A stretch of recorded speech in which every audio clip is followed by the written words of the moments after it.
वंदे मातरम से कुछ लोगों को कष्ट हो सकता है, वो कह देते हैं हमारे मजहब के आड़े आता है, लेकिन इसी सोच के कुछ लोग हैं और इसी सोच की कुछ पार्टियां हैं जो बांग्लादेशी राष्ट्रगान गा सकती हैं अपनी पार्टी की बैठक में। बांग्लादेशी राष्ट्रगान, उसमें किसी को दिक्कत नहीं होती। वंदे मातरम से कष्ट है। आप जानते हैं 2 दिन बाद 7 नवंबर को हमारे राष्ट्रीय गीत वंदे मातरम के 150 साल पूरे हो रहे हैं। देश के अलग अलग हिस्सों में वंदे मातरम के 150 साल पूरे होने पर जश्न की तैयारी चल रही है। हमारा राष्ट्रीय गीत वंदे मातरम, केंद्र सरकार भी इस वर्ष को वंदे मातरम वर्ष के रूप में मना रही है। महाराष्ट्र में इसको लेकर अलग ही जंग छिड़ी हुई है साहब, मजहब आड़े आ रहा है।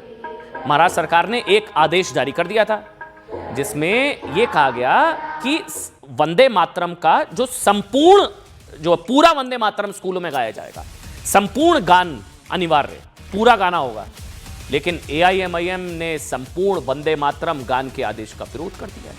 समाजवादी पार्टी, अबू वसीम आजमी, एआईएमआईएम, विरोध शुरू हो गया। सिर्फ धर्म को लाने सामने लोगों को परेशान कर, और मेरा धर्म कहता है कि अल्लाह के अलावा किसी को तरीक माना ना तो तुम सबसे बड़े गुनहगार। कितना भी तुम तौबा करोगे, कितना भी माफी मांगोगे, तुम्हें माफी नहीं मिलेगी। अल्लाह का शरीक, अल्लाह का पार्टनर कोई नहीं है। अल्लाह एक है, उसने दिया बनाया, जन्नत बनाया, आसमान बनाया।